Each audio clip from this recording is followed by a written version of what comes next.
Aloha, this is Kaipacha with the weekly Pele report, and this one is for September 23rd of the year 2020. We just had that equinox a couple days ago as the sun moved into Libra, and the moon is currently in Sagittarius. It is going into Capricorn even a little later on today, and then it's going to be conjuncting, of course, over the next couple of days, Wednesday, Thursday, Friday. We're going to have Saturn, Jupiter, and Pluto visited by the moon.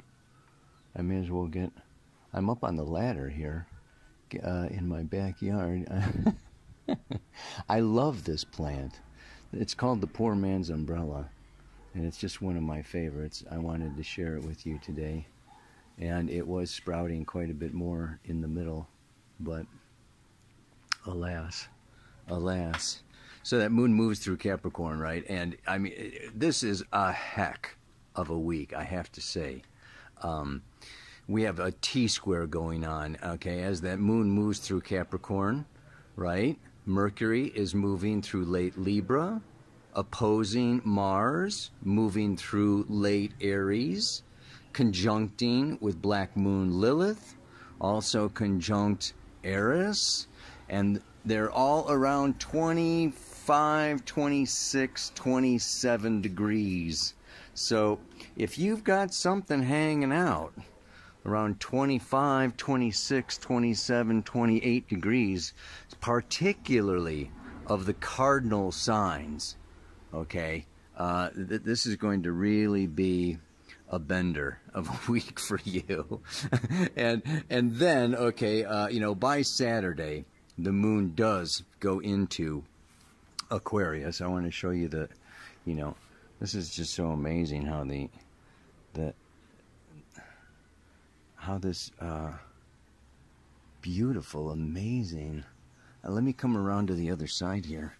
The other thing that's happening, of course, is that Pluto is a square Eris, just about exactly, but Venus, you know, we had that in conjunct the Yod happening. It's still, so Venus is in conjunct Neptune, but then that's today, and then she moves into in conjunct Pluto on Saturday and in conjunct Saturn after that on Sunday.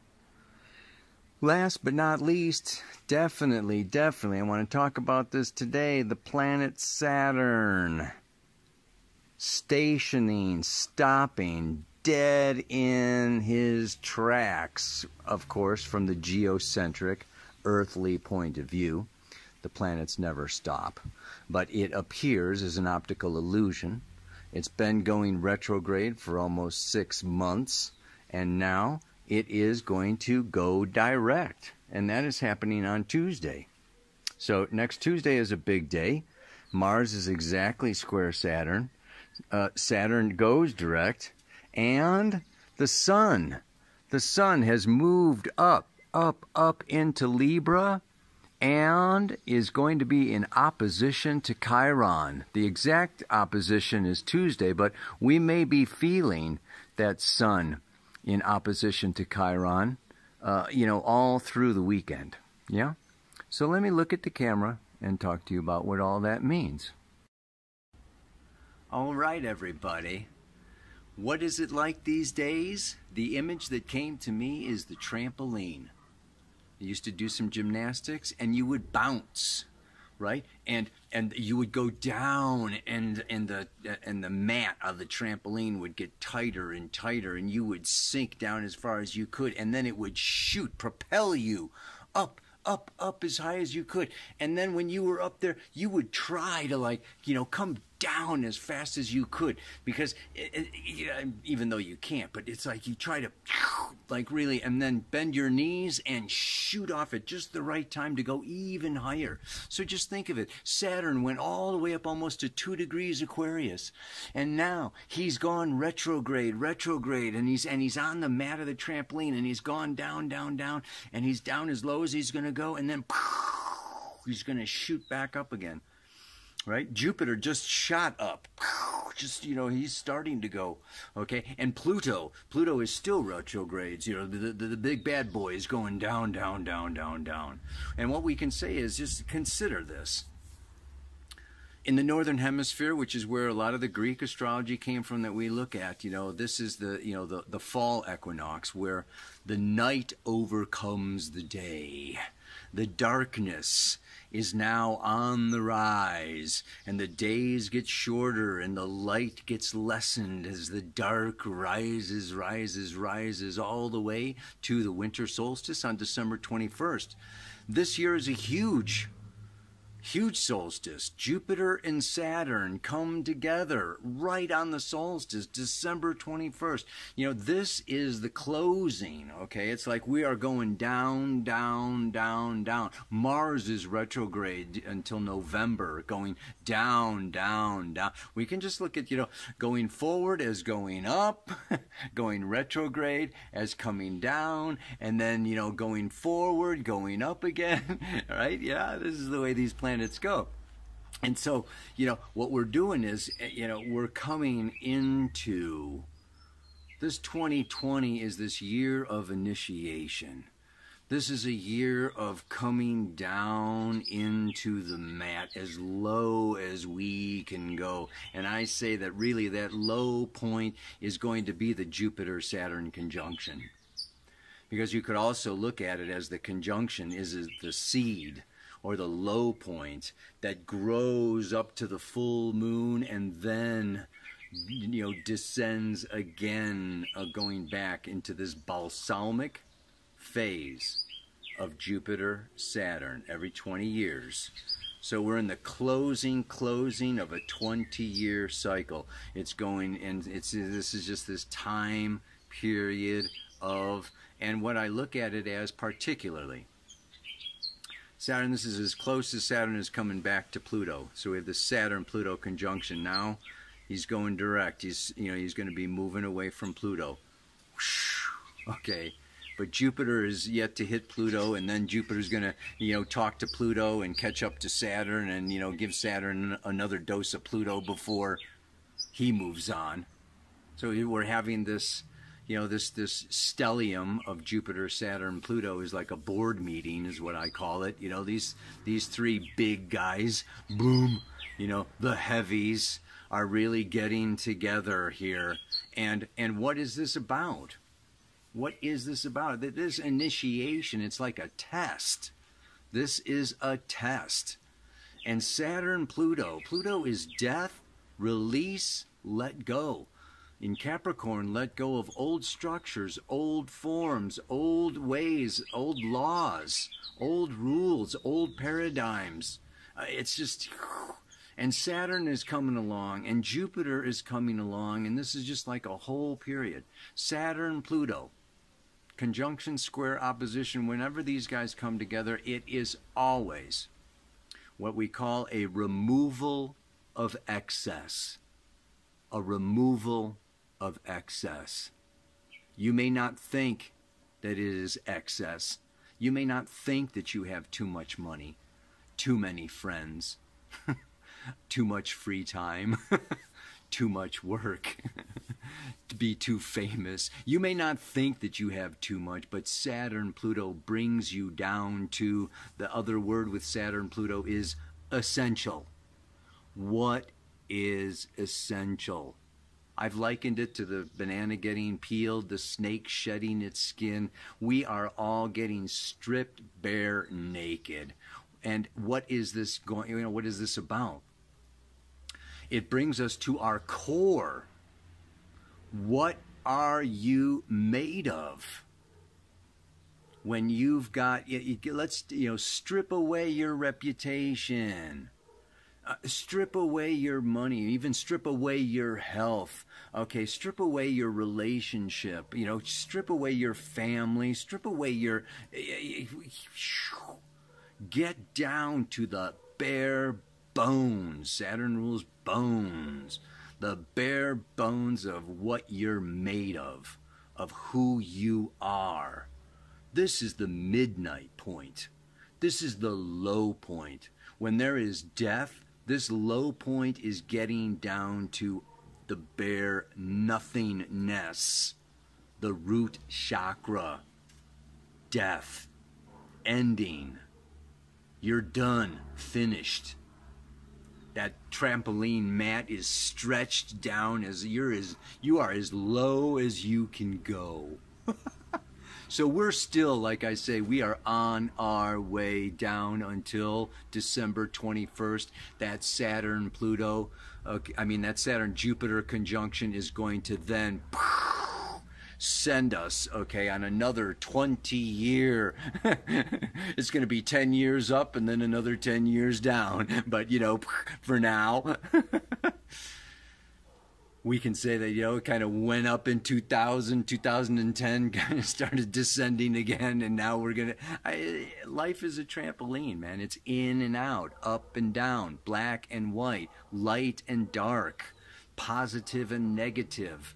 And I just want to step outside this polarized reality, whether it's internal, social, political, financial, loss and gain. Okay, this is all existing in the realm of ego, in the realm of the third dimension. And that's what the mantra has to do today. Astrology can be used to kind of really look at the landscape. What's going on out there? What's coming? I often use, if you've been listening to me, the surfer. Astrology tells us when there is a wave coming. But today, I would like to talk a little bit, not so much about what wave is coming or what the outside is about, but what is inside and how to swim, paddle, surf, how to stand, how to get up. What do we have to do with this Mercury opposite Mars, square Saturn, Pluto, where the world is tumultuous, people are arguing, okay? Mercury in Libra likes to be the devil's advocate and just take the other side just for the sake of taking the other side, just to see what you're going to say if I take the other side, take the opposite point of view. And then Mars, Mercury is debate. You put them both in square, okay? And Mars, Mars along with, Lilith and Eris and Aries is even more than debate. Mars is like, let's ruffle up some feathers. Let's get tough. Let's, maybe over-assert ourselves against these external authorities that we want to blame. Okay, whether it's the politicians or the billionaires or the scientists or the parents or the spouse or the kids. You can blame anything, anybody, the economy. It doesn't even have to be a living thing. You can blame hurricanes and fires and it's just like... So this is, what I'm saying is, externally, in this here world of the third dimension, this is the test. How deeply are you enmeshed? How deeply are you ingrained? How deeply are you in your ego that exists in this third dimension? I say this is kind of a spiritual initiation. When you get down to your bare bones, it's your soul and spirit. We're getting stripped down to our soul and spirit. If you're in touch with your soul and spirit, if you've been working and growing and nurturing your soul, spirit, nature, you're going to remain more centered, calm, and cool through all of this and be able to then take off, bounce, lead the new paradigm, lead the revolution, lead the new ways that are coming. Instead of going down with the ship, going down with the Titanic, this is a time of, the next wave of leadership, of leaders, is being molded and shaped through this very difficult process, like we're in the kiln. If you've ever done pottery or ceramics, we are in the kiln and the temperature is up, baby. I've been, really thinking of this Rudolf Steiner because he talked about the super sensible worlds. The super sensible worlds, and how when we look at Mars and Saturn, these are spiritual beings. We see physical planets. this brings me to, he actually did a verse. It's something, I don't remember the entire verse, but it was something like, the stars once spoke to man. It is world destiny that they are silent now. In their deepening silence, there grows and ripens what man speaks to the stars. Yeah? It's like we have been growing, evolving, and it's, and at some point, we need to give back, or we need to grow up, or we need to speak out. We need to, we need to really express our individuated, unique, creative genius. Not getting lost in the third dimension, not getting lost in the external tumultuous paradigm as it crumbles. We don't want to go down with the ship. Let's look at the Sabian symbol. There it is. Dane Rudhyar, an astrological mandala. The Sabian symbol for where is Saturn sitting? Okay, at the very same, it's the 26th degree of Capricorn. And it's there for, a couple of weeks. It's just sitting there. It's going so doggone slow, right? Here's an amazing symbol for this degree. A nature spirit dancing in the iridescent mist of a waterfall. The ability to perceive the hidden and creative spirit of natural phenomena. The Sabian symbol, oh great. Oh, you know what? Well, that brings up for me. This week's song is Perpetual Change by Yes. I'm going to look for the words, okay, where we want to control the day, but inside, really, the day is controlling you and me. This is the world of mystery. So we've got our technology, and we've got our 5G, and we've got our artificial intelligence, and we're all obsessed with our own power. But you know what? There's like way vaster universal forces. They can't be seen, touched, heard. They can be felt. And we can develop the super-sensible perception to be in harmony with the spirit world. And that's what this symbol is about. This is what Saturn is form, for structure, bring in, consolidate your vision of the nature spirits dancing in the waterfall. It's great, man. Here we are dealing with the revelation of the spiritual or psychic forces related to the element of water. Water binds all living cells in a wholesome interplay. It symbolizes the constant flow of vital energies, the fluidity of a consciousness which finds itself stimulated by change. The great cycle of water within the Earth's biospheres, from oceans, evaporates into clouds, comes down as rain, into the rivers, back to the ocean. You get this is all cyclical change. Cyclical change. Nations rise and fall. Economies rise and fall. Okay, relationships rise and fall. Our life energy. We come in as babies and we, peak out, and our 42 is the midlife, right? And then we come down. Everything is in perpetual change, perpetual motion. The ascent and descent of emotional energies and of love. We can personify these phases and speak of the soul of nature, and at a cosmic level of the world soul. Anima mundi. Yeah. It goes on, but the main point I want to make is just with regard to today's mantra. Yes? Some say don't go in. or out. That this is all there is. But beyond the curtain of everyday life lies a world of infinite bliss.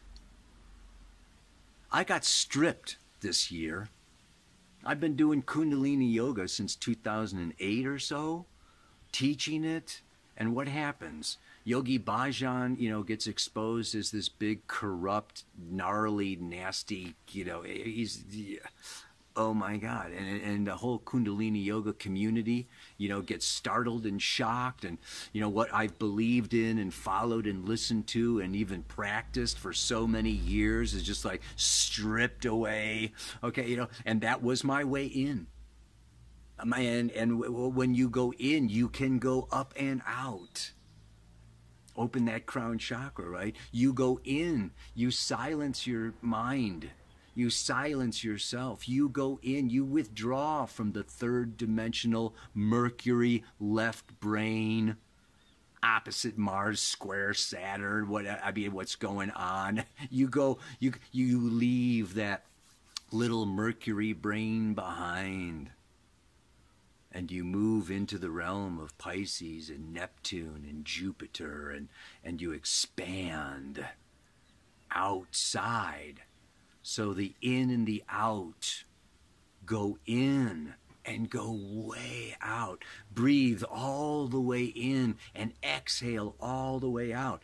And part of that breathing exercise is the pranayama, is pause. Pause. Completely empty your lungs. You will find when you stop breathing, you stop thinking. When your lungs are empty, thoughts go away. See how long you can stay there. Slowly breathe in, slowly fill up, and then pause at the top. Hold that. Hold that. Slowly exhale. It's long, deep breathing. This is super powerful pranayama. During this week, during this time, when the curtains and the stage and what's going on in the news and, in your personal life or with all of the helter-skelter that is happening on planet Earth right now, with all of the challenges that we are facing, just see yourself, feel yourself as a spiritual, timeless, infinite being. This is Maya. Enter Nirvana. Surrender.